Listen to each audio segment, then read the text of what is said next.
How's it going, trainers, and welcome to another Pokemon Go Jungle Cup video. Today we're going to be going over team composition when it comes to the Jungle Cup, as well as creating a budget slash non-legacy team and a meta team with no restrictions, basically. So in order to do that, we have to have a good understanding of the meta.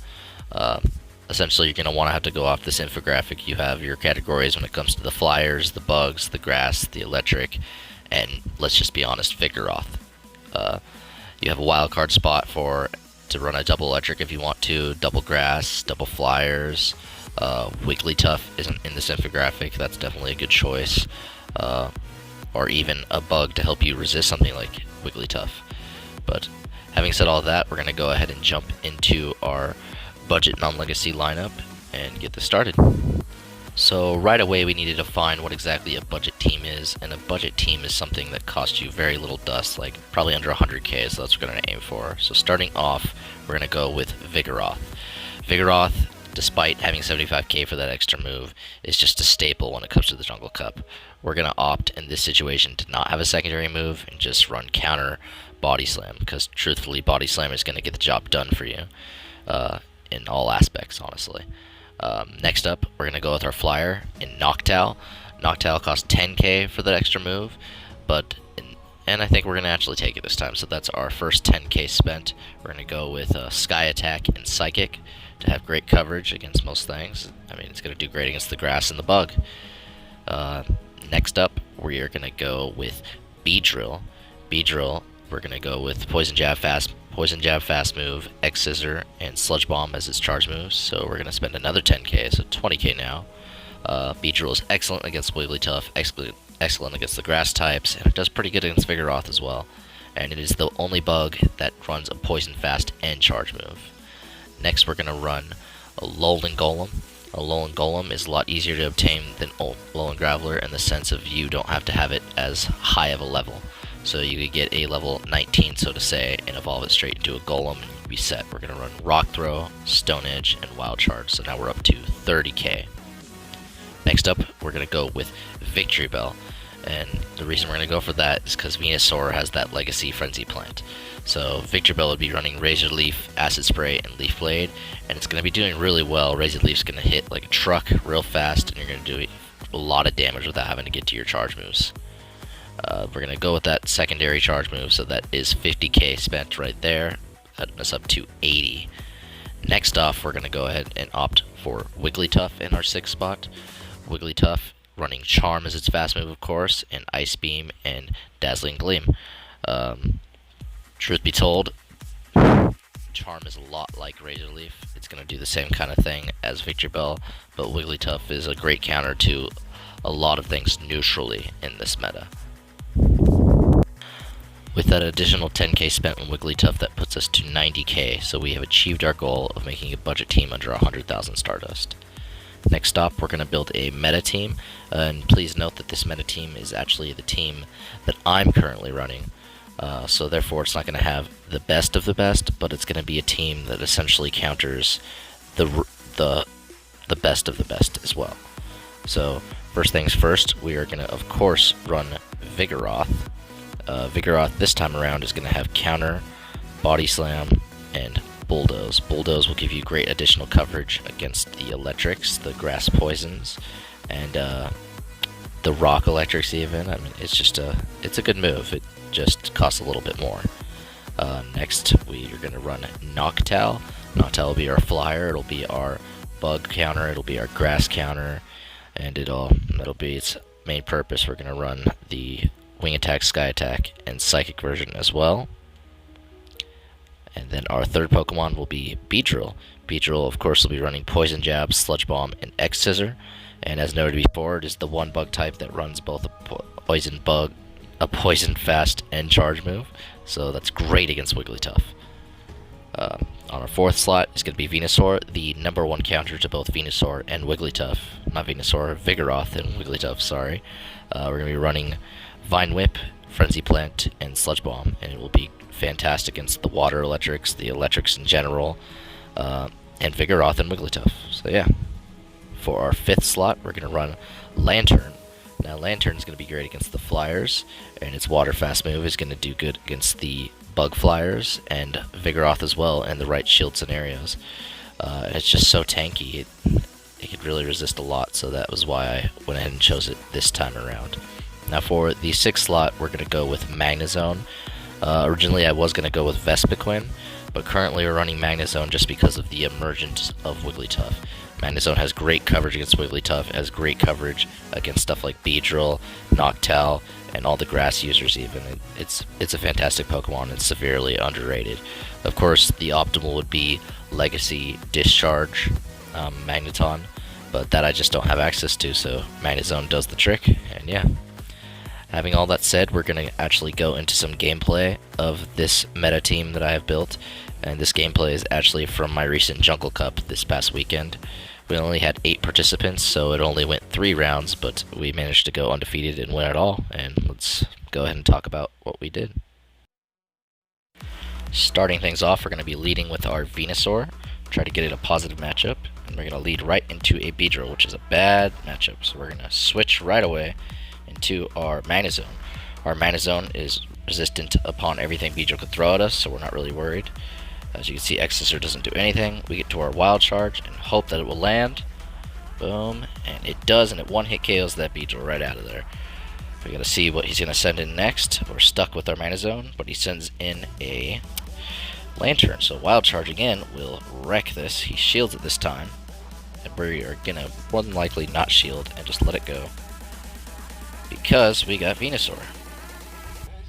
Venusaur is going to come in there, and that Lantern is going to take a Frenzy Plant, hopefully, but he switches just in time to his Vigoroth. But that's perfectly fine, because Frenzy Plant is great against Vigoroth. And then we're going to switch, so that our Venusaur can survive to take down the Lantern, and our Vigoroth will certainly beat this Vigoroth. Not a problem. He shields one last time, and we finish it off with fast moves. We're going to try to get to a Body Slam, whatever it is, but we fall out. Lantern's there, and we have our Venusaur. We still have a 2 shield advantage, so we're going to take a shield up, and we're going to Frenzy Plant, and we're going to take this game once it lands. GG's. In the next match, we're going to actually go with the exact same lineup in the exact same order, so try to lead Venusaur again. Venusaur walks into a Vigoroth, which is a great matchup as well. So we're going to stick with it, and we're going to go right for that Frenzy Plant. Even though he could piggyback against us, it's not too much of a big deal, especially if it lands like it did. He switches, leaving his Vigoroth alive into a Golem, and we Frenzy Plant it right the hell out of here, and he shields. It's totally fine. We're going to get to another Frenzy Plant. Shield, so now he is shieldless, and we're going to go and let our Venusaur fall. We're going to go into our own Vigoroth to quick move down that Golem. Might potentially Body Slam. We're going to shield this, and I think we're going to finish it off with fast moves. Which we do. He goes into his Vigoroth, we shield it, just cuz. We're going to finish off this Vigoroth with fast moves. Now his final Pokemon is a Scizor, and we're going to Body Slam the heck out of it. Body Slam, boom, boom, boom, Body Slam. Boom. He's going to get off probably an X-Scissor, yes it is.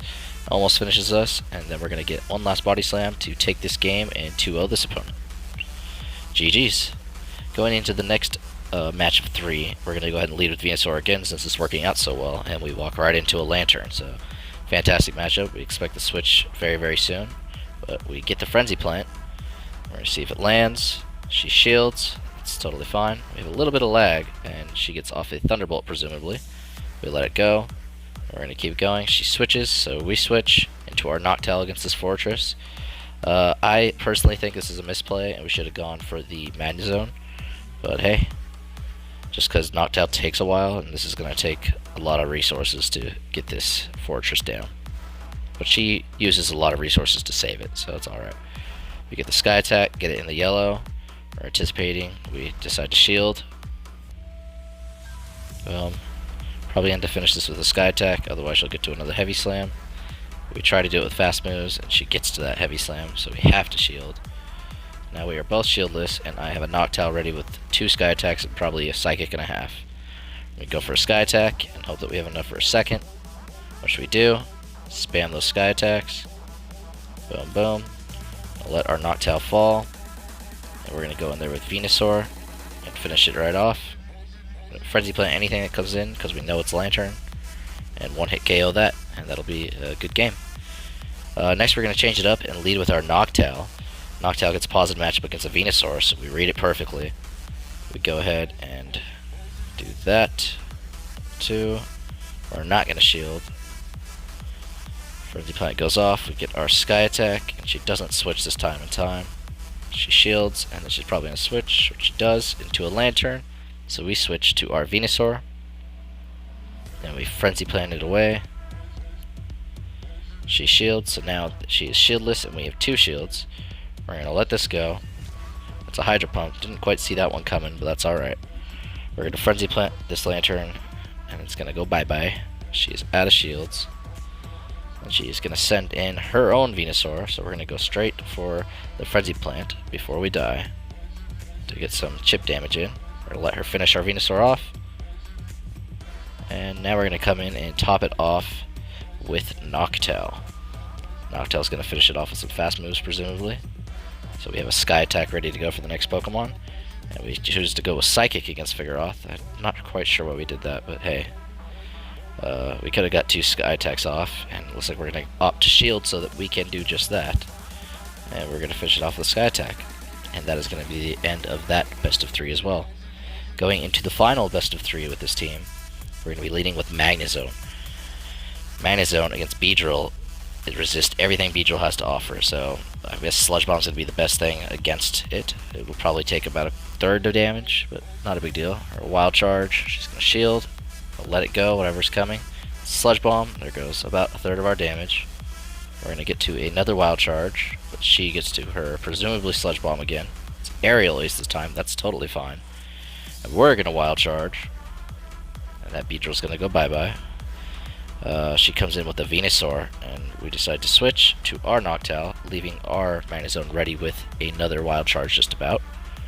Now, we know that in this situation, as long as we have shield advantage, we could potentially come close to beating, if not beating, the Vigoroth, dependent on its IVs. So we're going to devote everything we have to this. Boom, because we want to burn her shields in the event that we could get our Wild Charge off with Magnezone. She gets the Body Slam, and we're going for the kill at this point. I think that Body Slam is going to hit, and we're going to just barely live to get that Sky Attack off and finish off her Vigoroth. And now she's got left as her Venusaur. So, unfortunately, we're not going to get to a Sky Attack, but we have that Wild Charge ready to go with Magnezone, and we're going to go for it. And this is going to land, and we're going to almost finish her. She's going to have just enough in the tank to finish us off, but that's alright, because we have our own Venusaur in the back. She has a Frenzy Plant at the ready. Very, very unexpected, but that's GG. Going into Game 2, we're going to go with the exact same team in the exact same order, since it works so well. Magnezone is the lead, walks into a Vigoroth. That is a bad matchup, where you're going to switch right away into our Venusaur. And she switches to her Noctowl, so we are going to Sludge Bomb and hope that it lands, because that does decent damage. As you can see, it does just under half damage. She's in the yellow. We're not going to block this. This is a negative matchup. There's no use in wasting your shields. We're going to take the Magnezone matchup, and we're just going to farm away at this Noctowl. Just farm, farm, farm, because Noctowl can't do anything to Magnezone. It's going to go for the Psychic, and that does okay damage, about 1/4 damage, and we're going to finish it off with fast moves. And now we have Wild Charges ready to go for the Vigoroth, and here it comes, Vigoroth as presumed. Wild Charge, waste one of her shields, we block. We want to get that second Wild Charge off before we die, and we do. And we take both of her shields just because we saved that Magnezone. Fantastic. We're going to come in with our Noctowl, and we're in a bit of a losing scenario at this point. Just going to go for the Body Slam. We opt not to shield it. We need to shield once, though, just not yet. We Sky Attack. We gauge what we can. And we shield. And we're going to have to get to the Sky Attack before she gets to the Body Slam, or we will lose. And she gets to her Body Slam and takes Game 2. So, since we lost that game, we're going to go ahead and switch it up, and we're going to lead with Venusaur. Because this team has Wigglytuff on it, we anticipate that she will lead with it, because Wigglytuff users like to lead with it. And look, it's a Wigglytuff. So, we're going to take... Venusaur is the best counter to Wigglytuff. C switches. We switch to our Magnezone. And again, Magnezone resists everything Beedrill has to offer. At this point, she knows Sludge Bomb does the best that she can do, so she's just going to go for those. And we're going to Wild Charge. And she is going to use a shield, which is fantastic for us. We're not going to shield no matter what. We're not afraid of the Sludge Bombs. That's fine. And now she has a choice to make. Is she going to waste both of her shields on a bad matchup? And she doesn't. She takes that Beedrill loss. And unfortunately, we don't have really any energy built on this, so whatever comes in might have the opportunity to farm. She brings in her Venusaur, and we hope to get a wild charge, and we just miss. We take out our Beedrill, and we're going to go right into it, and she gets a Frenzy Plant. We block. We go right for the X-Scissor. About 2 of those are going to get the job done, but she blocks. 2. Another move. Sludge Bomb this time, we let it pass. We're going to go for another X-Scissor. And farm just a little bit extra. We're just about to the next one, and we're going to X-Scissor. We're going to Sludge Bomb this Wigglytuff. And we are going to take this game handsomely. And yeah. Having gone through this past tournament, I think it is crucial to note that you need to have at least one of the main categories being the counter users, the flyers, the grass, and an electric. The last 2 spots can really be reserved for a wild card, but based off of Wigglytuff's emergence in the meta still, I think it is smart to gear that, at least one of those 2, towards countering Wigglytuff relatively hard, and then I would reserve that 6th spot to counter what your most common weakness is. Team composition is all based off your original 4 and what you consider to be your biggest threat when it comes to that 5th and 6th spot. Just remember that in your team building, and you should be fine. And to everybody out there that still has more Jungle Cups to do, I know I still have another one at the end of the month. I wish you the best of luck, and thanks for watching. Have a good day.